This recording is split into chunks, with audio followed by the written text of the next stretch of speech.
네, 안녕하세요. 전시로 듣는 이민사 2019년 이제 멕시코 쿠바 이민과 독립운동에 관한 특별전에 대한 이야기를 할 학예연구사 김동근입니다. 전시의 제목은 에네켄에 담은 염원, 꼬레아노의 꿈이었고요. 오늘의 이야기 순서는 이제 시작하기에 앞서서 이 전시에 관련된 이야기를 조금 하고 그 다음에 1905년의 멕시코 이민, 그리고 1921년 쿠바 이민, 그리고 이분들의 독립운동 이야기 그렇게 하면서 이야기를 마치도록 하겠습니다. 자, 시작에 앞서서 이 특별전 주제를 선정했던 계기가 무엇인가를 이야기를 잠깐 해볼게요. 2019년은 3.1운동 그리고 임시정부 수립 100주년이 되는 해였습니다. 해외 독립운동의 역사, 특히 이민자의 독립운동 역사 중에서 그 주제를 선정하고자 했고요. 가장 먼 곳에서의 독립운동이자 잘 알려지지 않은 독립운동 중 하나가 무엇일까라는 고민에서 그 멕시코와 쿠바의 한인 이민 역사를 이야기하게 되었습니다. 전체 전시의 구성은 내부로 구성이 되어 있어요. 옆에 이제 사진에 목차가 보이지만 1부 바다끝 희망을 찾아, 2부 다시 바다를 건너, 3부 조국 독립의 꿈, 4부 꼬레아노라는 제목으로 4개의 부로 구성이 되었고요. 오늘 전시 설명은 너무 길게 설명할 수 없고 3, 40분 정도의 이야기로 끊어야 되는 내용이라 전시 설명은 역사적 흐름을 다루는 1, 2, 3부의 이야기로 오늘 이야기를 하도록 하겠습니다. 자, 이제 본격적인 전시 이야기를 하기에 앞서서 이민사에 대한 이야기를 잠깐 해볼게요. 이민사라는 것은 그 특징이 세계사 속에서 일어난다는 하나의 측면이 있고요. 또 하나는 출발지와 도착지의 지역사라는 측면, 이런 두 가지 측면의 상호작용 속에서 이민사가 이루어집니다. 그러면 이번 전시에서 이야기할 왜 당시 구한말 조선인들, 대한제국인들은 그 먼 곳까지 가게 됐을까? 일단 세계사라는 거시적 변화 속에서 잠깐 살펴보도록 하겠습니다. 14세기에서 19세기 이 시기는 세계가 제국주의로 변모하는 시기입니다. 서구 열강을 중심으로, 그리고 종국에는 우리 바로 옆 나라인 일본도 제국주의로 변모하는 시기가 되는데요. 이 서구 제국주의 시대에 주요한 이제 무역의 한 종류 중 하나가 대서양 상강무역이라고 하는 거였습니다. 아프리카 흑인 노예들을 잡아다가 노예 노동을 시키고요. 아프리카 대농장에서는 설탕, 면화, 담배 등을 이제 재배를 해서 그것을 유럽으로 수출하고, 유럽에서는 다시 면직물 등을 아프리카나 인도, 동아시아 등에 수출하는 이런 방식들의 무역이 이루어졌는데요. 이때 중요한 노동력의 제공의 측, 그러니까 아메리카 농장 노동에서의 굉장히 중요한 노동력의 기본 바탕은 흑인 노예 제도라고 할 수 있습니다. 근데 이 제국주의의 험난한 세계사 속에서도 근대 인권의식이 발달을 하게 되고, 투표권이나 참정권, 아동이나 여성에 대한 인권의식도 성장을 하게 됩니다. 그러면서 우리가 잘 알고 있는 링컨의 노예 해방, 그리고 여러 나라들의 노예제도 폐지가 이제 점차 이루어지게 됩니다. 근데 경제는 계속 성장을 하고 있고, 농장 경영은 여전히 필요한 상황이고, 노동력은 계속해서 필요한 상황입니다. 공장도 더 많아지고 있고요. 미국은 서부 개척의 시대가 다가오게 되죠. 이랬을 때 새로운 노동력을 충원하는 수단이 필요했는데, 그 새로운 노동력을 충원하는 수단으로 동아시아 계약노동이라는 것이 이제 발달을 하게 됩니다. 먼저 중국에서 사람들을 데려가기 시작하고요. 그 다음에는 일본에서 사람들을, 그 다음에는 한국까지 영향력을 끼치게 됩니다. 그러니까 노예로 잡아서 노동력을 제공하던 시기에서 동아시아에서는, 동아시아 3국은 특히 근대 국가까지는 아니었어도 국가, 왕조 국가가 어느 정도 형성이 되고 나라의 체제가 갖춰 있었기 때문에 강제로 잡아가지는 못하고 필요한 노동력을 인구가 많은 나라들에서 수입을 하게 되는 방식으로 이렇게 변하게 되는 겁니다. 그러니까 노동력 제공의 축이 대서양을 중심으로 했던 흑인 노예 무역에서 태평양을 중심으로 한 동아시아의 계약 노동으로 바뀌었다, 이렇게 생각을 하시면 됩니다. 이런 과정 속에서 몇 가지 이민사도 이렇게 변화가 있게 되는데요. 19세기 초중반에는 중국인, 일본인의 아메리카 이주가 이루어지게 됩니다. 우리가 한 30, 40대 이상의 분들은 기억하실지 모르겠는데 황비용이라는 영화가 있었죠. 이영걸이 나오는. 그 영화에 나오는 배경 중에서도 이 노예 노동을 넘어선 이제 농장 노동에 투입되는, 그리고 서부 개척에 투입되는 골드러시의 노동자로, 또는 철도를 까는데 하는 노동자로 많은 중국인들을 데려가는 이런 이제 역사에 대한 이야기가 황비용에도 등장을 하고요. 우리나라에는 그게 이제 20세기에 넘어와서 20세기 초반에 영향을 끼치게 되는데요. 그게 이 앞 시간에 강의가 있었을 1903년에서 1905년에 하와이 사탕수수 농장의 이민, 계약 노동 이민이 있을 거고요. 그리고 오늘 다룰 1905년에 멕시코 이민이 있을 겁니다. 이렇게 전개되는 이야기가 세계사 속엔 틀에서의 이민사라고 할 수 있고요. 네, 이제 1905년 멕시코 이민에 대해서 이야기를 해보겠습니다. 자, 여기 잠깐 이제 화면에 보이시는 요 내용은 1904년에 황성신문에 나온 글입니다. 아메리카 북쪽의 멕시코는 지금 미 합중국과 같은 나라로 문명이 부유한 강국으로 물과 땅이 좋고 기후가 온난하여 장질부사와 같은 역병이 없고 세계가 공히 알다시피 부유한 사람이 많고 가난한 사람들은 별로 없다.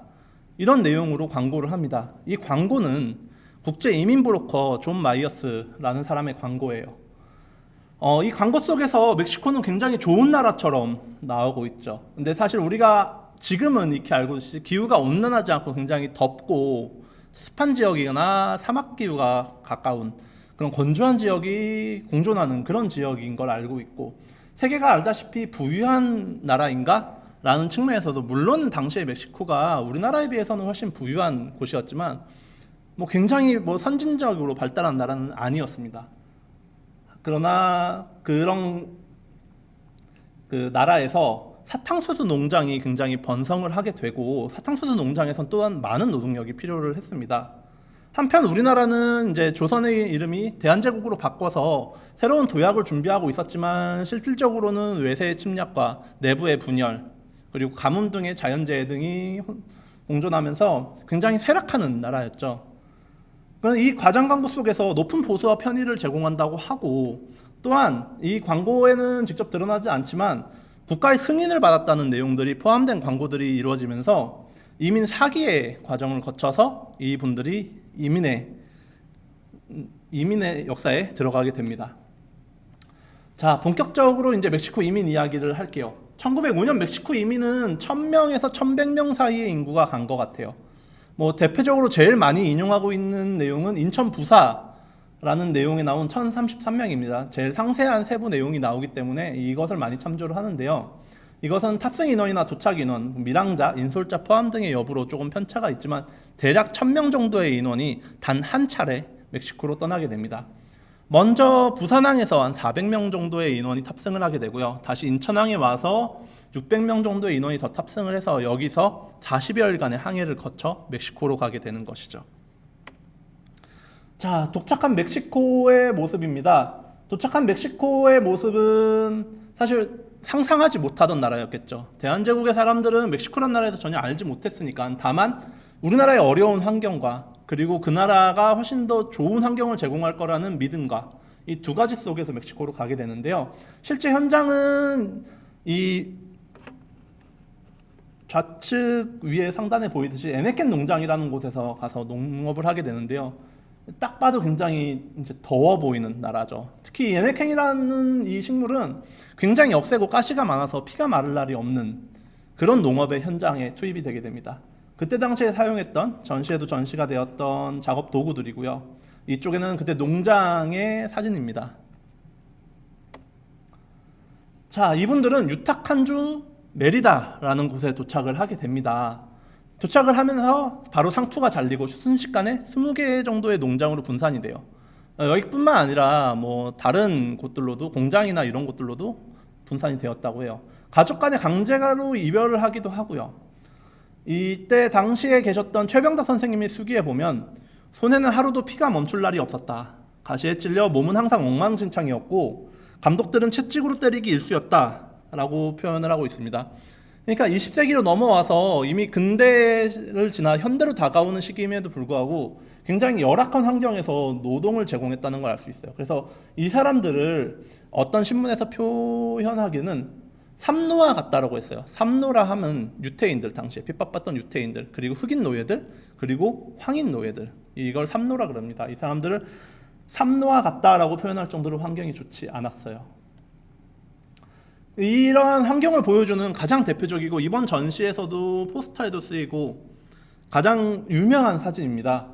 당시에 1905년에 이민을 가서 1907년 정도에 찍은 단체 사진으로 보이는데요. 잘 보시면 여기 있는 친구들, 저희 친구들이라고 하기엔 사실 저희보다 선조들이죠. 이 선조분들의 나이대가 되게 어린 분들이 많은 걸 알 수 있어요. 그러니까 당시에 이민 과정에서 여러 가지 모습을 보면 단순히 노동을 하기 위해 돈을 벌기 위해 또는 새로운 좋은 세상을 찾아 떠나는 것인데 이곳에서는 노예처럼 노동력을 제공받기 위해서 사람들 데려간 것이라 어린 친구들을 데려가고자 굉장히 노력을 했고요.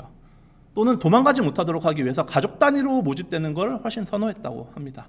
이와에 관한 증거들은 일본 내 대륙 식민회사, 무역회사 이런 데들의 그런 증거들이 남아 있습니다. 자, 이때 멕시코의 농장들은 아시엔다 농장이라 그래요.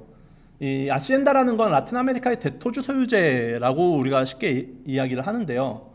그러니까 중남미 지역의 큰 농장을 경영하는 방식이에요. 아시엔다라는 건. 그리고 그 농장 자체를 이야기하기도 합니다.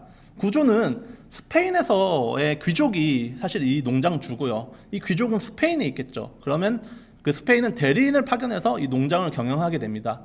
중남미 전역에 굉장히 여러 개의 이런 농장들이 있었고요. 이 농장은 굉장히 소수의 귀족들이 지배를 하는 구조를 갖게 됩니다. 이 농장에서는 재판권과 태형 그리고 매매가 가능한 그러한 이제 권한이 대리인 농장주에게 주어졌어요. 그러니까 계약 노동을 해서 노동을 하러 간 거지만 실질적으로는 노예처럼 가게 된 것과 마찬가지의 상황이 멕시코에서 벌어집니다. 그래서 이민 초기에 10여 명이 자살을, 1000여 명이 갔다 그랬잖아요. 그 중에 10여 명이 자살하는 일도 일어나게 되고요. 이들을 구하려는 노력도 사실은 이루어집니다. 이러한 상황이 알려지거든요. 우리나라에도 알려지고 사실은 배가 떠나기 직전에도 이런 데 가면 안 된다는 얘기도 들려옵니다. 우리나라에까지 이민 노동계약, 이민 사업이 들어온 이유 중 하나도 이미 먼저 갔었던 중국이나 일본에서는 이 문제점들이 알려지면서 가지 않기 시작했기 때문에 우리나라까지도 광고가 들어오기 시작한 거거든요. 근데 이때 우리가 갔던 때는 1905년이었어요. 우리는 1905년 가을에 외교권을 박탈당하죠. 더 이상 아무것도 할 수 없는 나라가 됩니다. 그리고 그 와중에도 미국 샌프란시스코를 중심으로 했던 국민회나 연해주에 있는 사람들이 이분들의 소식을 듣고 다시 이주를 오게 하려는 노력들이 이어지지만 러시아의 상황이 굉장히 좋지 않게 돌아가고요. 미국에서는 또 다른 국민들을, 또 다른 민족인 사람들을 자기네 나라로 받아들이는데 거부감을 가져요. 미국 입장에서는. 그러면서 이분들의 이주 계획이 결국은 실패로 끝나게 되면서 이분들은 이 농장에 남아서 그 계약을 채워야 하는 상황이 되었습니다. 그 와중에도 이분들은 한인회를 결성하면서 본인들이 자치조직을 형성하고 어떻게든 살아보려는 노력들을 많이 합니다. 미국의 샌프란시스코를 중심으로 안창호 선생님이 대표로 있는 대한인 국민회가 여기 사람들을 파견해서 지방회들을 조직할 수 있게 노력을 하고요. 이 지방회를 중심으로 각자 자치조직들을 형성합니다. 그리고 한글 학교를 설립해서 한글 교육도 하면서 민족의식을 계속 지키고자 노력을 합니다. 여기에 보이는 사진들은 바닷가를 향해서 이제 형성돼 있죠. 그러니까 메리다에서부터 바닷가를 통해서 점점 사람들이 이주해 오면서 한인들이 이제 살게 되고, 묵경은 지금의 멕시코 시티입니다. 당시에 묵경이라 불렸는데 이런 곳들에 주요 한인회들이 생기면서 한인들이 조금 모여 사는 그런 모습을 보이게 되고요. 이 한인회에서는 나름의 인구 등록표도 만들고 자치조직을 형성해서 여러 가지 규율도 만들고 그리고 본인들의 생활을 계속 영위해 나가기 위한 그리고 지켜나가기 위한 그런 노력들을 하게 됩니다. 후에는 그 후대까지도 이 한인회는 계속 유지가 되고요. 그리고 지금 화면에서 보이다시피 다양한 한글 학교들을 만들면서 한국인으로서 한인으로서의 정체성을 지키고자 한글을 교육하고자 하는 노력들을 계속하게 됩니다. 당시 한인들의 모습이 이렇게 다양한 사진으로 여전히 남아 있습니다. 자, 이제 다시 1921년 쿠바 이민으로 넘어가겠습니다. 자, 멕시코로 갔던 1000여 명의 한인분들이 있었죠. 굉장히 많은 숫자라고는 할 수 없지만 단 한 차례 이주한 이분들은 멕시코에서 4년간의 계약 노동의 기간을 견뎌냅니다. 견뎌내는 과정 속에서 멕시코는 점점 더 혼란으로 또 빠져들어가요. 내전이 일어나고요. 계약은 만료되었지만 멕시코 자체의 혼란상으로 멕시코에서 살기가 쉽지 않은 상황이 됩니다. 그 와중에 외교권을 빼앗겼던 대한제국, 우리나라는 결국은 1910년이 돼서는 일제에 병탄되고 말죠. 그러면 우리나라로 돌아올 수도 없는 상황이 됩니다. 당시에 돌아올 수 있는 상황이 되더라도 배를 타고 건너오는 것 자체가 쉽지 않은, 굉장히 큰 돈이 들고 그 과정 자체가 쉽지 않은 그런 환경이었지만 나라 자체가 사라져 버려요. 그런 과정에서 멕시코 옆에 있던, 특히 원래 한인이 많이 거주했던 메리다에서 멀지 않은 쿠바에는, 스페인의 점령지로 있었던 쿠바에는 독립운동이 일어나고, 그 독립운동의 과정 속에서 쿠바가 독립을 하게 됩니다. 그러고 나서는 미국의 경제 원조를 받아서 많은 산업들이 발전을 하게 돼요. 그 중에서도 사탕수수 농업이 굉장히 크게 발전을 합니다. 멕시코에서 먼저 쿠바로 건너간 분들이 몇 명 있었어요. 그분들 중에 이혜영이라는 분 주도로 280여 명 정도 전후의 사람들이 쿠바로 이주를 하게 됩니다. 멕시코에서 배를 타고 쿠바로 이주해서 도착한 곳은 마나티라는 곳이었어요. 근데 마나티에 도착을 했더니 이 도착할 때쯤 돼서, 그러니까 모집하자마자 바로 이주를 한 건 아니겠죠. 가족들을 모으고 배를 구하고 이주해서 살 곳, 정착할 곳을 알아보고 이런 과정들을 거쳐서 갔더니 세계 1차 대전의 영향으로 설탕값이 굉장히 호황이었다가 갑자기 또 불황으로 빠져들게 됩니다. 사탕수수 농장에 계약을 했는데 사탕수수 농장에서 받아줄 수가 없다, 우린 노동력을 더 이상 쓸 수가 없다라는 환경이 돼요. 그래서 급하게 알아본 것이 또다시 에네켄 농장입니다. 그래서 마탄사스 근처에 있는 그런 농장에 가서 다시 일을 하게 됩니다. 결국은 에네켄 농장을 탈출해서 에네켄 농장으로 가게 된 환경이 벌어집니다. 네, 그 내용이 이 페이지에 있는 내용이고요. 마타사스 지방의 그 엘볼로라는 농장에 단체로 이제 취직을 하게 돼요. 갔던 분들의 대부분이. 그러면서 엘볼로 농장의 창고가 쿠바 이민자들의 정착지가 됩니다. 그리고 마찬가지로 이분들은 굉장히 열악한 환경에서 일을 해요. 일을 함에도 불구하고 멕시코에서처럼 한인회와 한글 학교를 만들어서 운영을 합니다. 여기서 하나 우리가 주목해 볼 것은, 많은 한인들이 이주해 나가는 곳들 중에 사실 굉장히 소수거든요. 근데 이 소수, 그러니까 한 도시 마을에 한인이 사실은 몇십 명, 많아봐야 몇백 명이 거주하는 건데 어떻게 이런 한인회와 한글 학교가 운영이 될 수 있었을까? 그것들에는 이때 이민자분들의 특징이 굉장히 지식인층이 많았어요. 특히 예를 들어 광무군이라 그래가지고 대한제국의 군대였는데 일제에서 군대가 강제 해산이 되면서 여기서 장교로, 그러니까 학식이 있고 나라에 대한 애국심이 있는 분들이 그 해외로 떠나게 되는 분들에 많이 포함이 되거든요, 이 멕시코 이민에. 그러면서 이분들이 중심이 돼서 한글을 가르치고 또 교육을 하고 그리고 한인회를 운영하고 이런 조직을 만드는 역할들을 많이 하게 됩니다. 이 옆에 사진은 그때 이제 에네켄 농장, 쿠바 에네켄 농장에서 일하는 이제 선생님의 사진이고요. 이때 이제 갔을 때 쿠바의 이민 역사는 사실 우리는 잘 몰랐어요. 우리랑은 교류가 끊겼죠. 너무나도 먼 곳이었기 때문에. 멕시코와 쿠바는 사실 당시에서 한인들이 갔던 곳 중에 제일 먼 곳이라고 할 수 있거든요. 근데 가셨던 분이 지식인층이 많았기 때문에 이분들이 본인들의 역사를 저술을 합니다. 임천택 선생님이라고 독립운동가로도 유명하신 분인데, 이분께서 그 대한인 국민회와 연계가 된 이제 활동을 하면서 여러 글도 기고를 하고요. 그와 함께 쿠바 이민 역사를 저술하는 활동도 하게 됩니다. 이런 내용을 통해서 우리가 쿠바 이민의 역사를 알고 있게 되는 거고요. 쿠바 이민자의 거주 신고서 이런 것들을 전시에 사용하기도 했습니다. 그래서 쿠바 이민자의 어떤 분들이 있었는가를 조금 알 수 있어요. 이때 엘볼로 농장에 가셨던 분들의 사진입니다. 그리고 한글 학교나 한인회에서의 이제 활동 모습이 여기 담겨져 있습니다. 네. 여기까지가 쿠바 이민의 모습이라고 할 수 있습니다. 자, 이제 우리가 이번 특별전을 하게 된 이유였던 3.1운동 및 임시정부 수립 100주년을 기념으로 해서 독립운동의 이야기 시작해 보도록 하겠습니다. 조국 독립운동의 꿈을 갖고 이분들은 많은 활동을 했어요. 그 활동의 기폭제가 된 것, 그 기반이 된 것은 대한민국민의 안창호 선생님의 멕시코 방문에서입니다. 멕시코의 이런 열악한 환경이 알려져서 앞서 말할 때 국민회라는 곳에서 사람을 파견하고 많은 도움을 주었다고 했잖아요.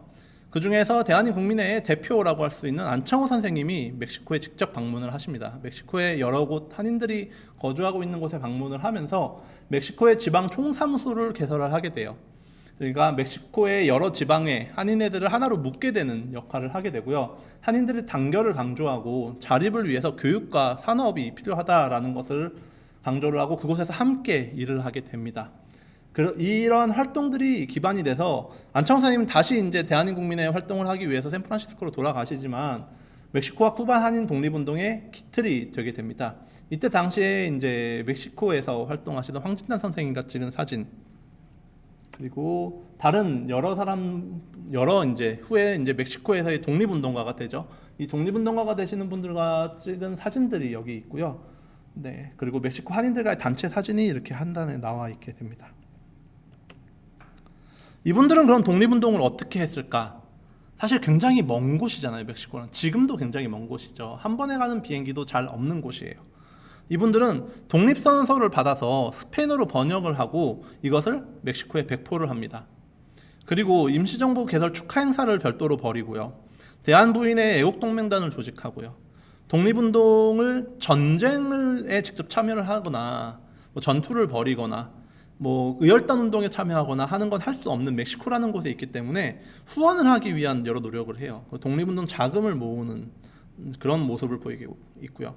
또한 태평양 전쟁이 발발을 했을 때는 이 본인들이 일본이라는 나라에, 우리나라 나라가 이제 일본에 이미 넘어가 있는 상황이었잖아요. 하지만 우리는 일본인이 아니다, 당신들과 적대하는 나라가 아니다라는 걸 보여주기 위한 활동도 많이 하는데, 자유한인이다라는 것을 인정받기 위한 노력들을 많이 하게 됩니다.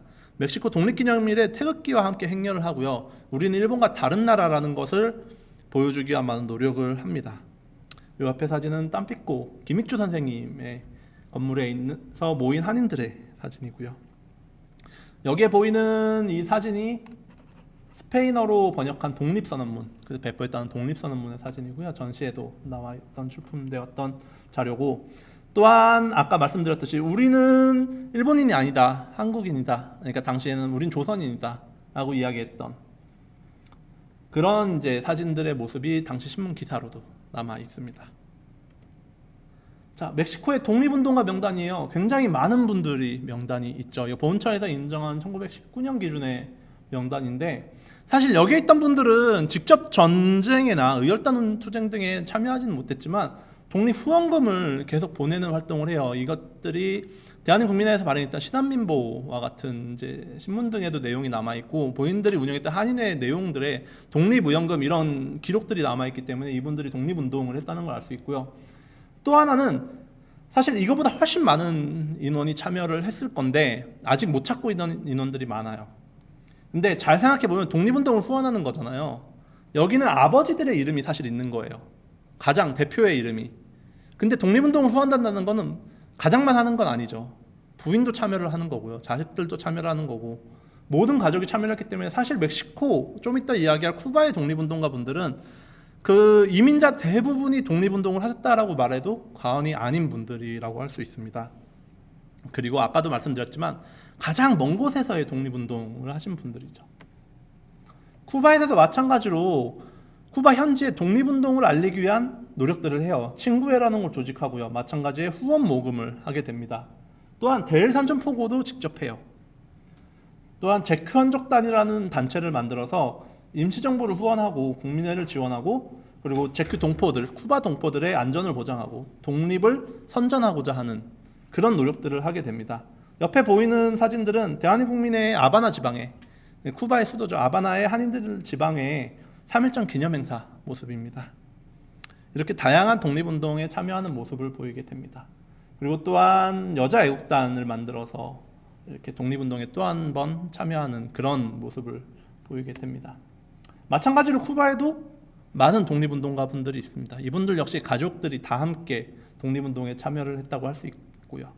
자신들의 어려운 형편, 사실 멕시코, 쿠바의 그 한인들의 경제적 활동이 그렇게 여유 있는 편은 아니었잖아요. 아까 말씀드렸지만 에네킨 농장에서 활동을 하고 사실은 어려운 경제적 환경인데 그 와중에도 모금 운동을 하세요. 본인들의 그 먹을 걸 줄여가면서 그런 모습들이 있습니다. 자, 이제 전시를 마치며 이제 전시에 대한 설명이 거의 이제 끝나가는데요. 임찬택 선생님의 글을 한번 이제 이야기하겠습니다. 아까 뭐 전시 설명하면서 중간에도 잠깐 이야기를 했지만 임찬택 선생님은 쿠바의 독립운동가예요. 이분이 사실 독립운동을 왜 하셨는지 저도 전시를 준비하면서도 되게 궁금한 부분이 많아요. 왜냐면 사실 이분은 2살 때 멕시코로 갔고 다시 20살이 채 안 된 나이에 쿠바로 넘어가서 한국에 대한 당시 조선에 대한 기억조차 없는 분인데 독립운동을 계속해서 하시거든. 1940년대까지. 자, 이분이 삼천리라는 잡지, 옆에 이제 사진 나와 있는데 삼천리라는 잡지에 기고했던 글입니다. 마지막으로 한 말씀 더 할 것은 우리는 해외 이역에 처한 몸으로 늘 고국의 동포를 그를 위하기 마지 않습니다. 비록 우리는 먼 곳에 있을지라도 내지에 발간되는 동아일보, 삼천리 등의 신문 잡지를 통하여 본국의 소식을 아는 것으로 큰 위로를 삼으며 따라서 본국 동포들의 길이 건강하사 분투 노력하시와 용왕 매진하기를 앙축하기 마지 않습니다. 이렇게 읽기도 어려운데요. 당시 글은 한마디로 이분은 그러한 먼 곳에서도 계속 조국을 그리워하는 모습을 보이게 돼요. 그런 모습은 이분뿐만 아니라 다른 분들의 여러 내용에서도 남아 있습니다. 이 하단에 보이는 태극기 사진은 본인 집에다가 새겨놓은 태극기예요. 그리고 이 옆에 보이는 것들은 돌아가시고 나서 묘비거든요. 묘비인데 여기 잘 보시면 대한인이라고 써놨어요. 본인의 이름을. 여기는 다 스페인어, 쿠바기 때문에. 쿠바. 그리고 여기서도 본인의 한글로 본인의 묘의 기록을 남기는 모습을 보이게 됩니다. 이분들은 그 먼 곳까지 가서도 조국을 그리워하면서 조국을 위한 독립운동과 조국의 독립을 바라는 여러 가지 모습을, 활동을 하게 되는 게 이분들의 모습이고요. 사라져버린 조국을 그리워하고 독립을 응원하고 지원했던 멕시코와 쿠바의 한인분들이 있었다는 것이 이번 전시에 기억해줬으면 하는 점이었고요. 그러나 이제 세월은 흘렀고 1세대는 2세대로 지났고 2세대는 3세대 그리고 지금 현재를 기준으로는 5세대와 6세대에 이르게 되죠. 1960년대를 전후해서는 사실 그 지방에도 사실 소멸하게 됩니다. 현지 분들과의 결혼 등을 통해서 혼혈인 분들이 이제 많아지게 되고 현지 생활에 녹아들게 되고 하면서 한인으로서의 정체성이나 기억은 사실은 점점 희미해지게 됩니다. 특히 쿠바는 카스트로 혁명이라고 하는 공산혁명이 일어나면서 우리하고는 교류가 단절되어 버렸죠. 사실 그래서 우리의 역사, 특히 독립운동 역사에서도 이 멕시코 쿠바의 이민사와 독립운동 역사는 잊혀진 역사였습니다. 그러나 최근에 한인 후손회가 다시 결성되고요. 이것은 우리나라의 경제적 성장에도 큰 영향이 있죠. 그리고 세계화에도 큰 영향이 있는 거고 정보화라는 특성에서도 영향이 있는 건데 이런 한인 후손회가 다시 결성이 되고 후기 이민자 사회, 그러니까 1960년대 이후에 가셨던 이민자분들의 과 함께 그렇게 한국과 다시 교류가 시작되는 최근의 모습이 있습니다. 이런 분들의 역사 우리가 이제 잊지 말고 그리고 앞으로도 다양한 교류가 있어야 될 거라고 생각합니다. 전시 설명은 여기까지 하겠습니다. 감사합니다.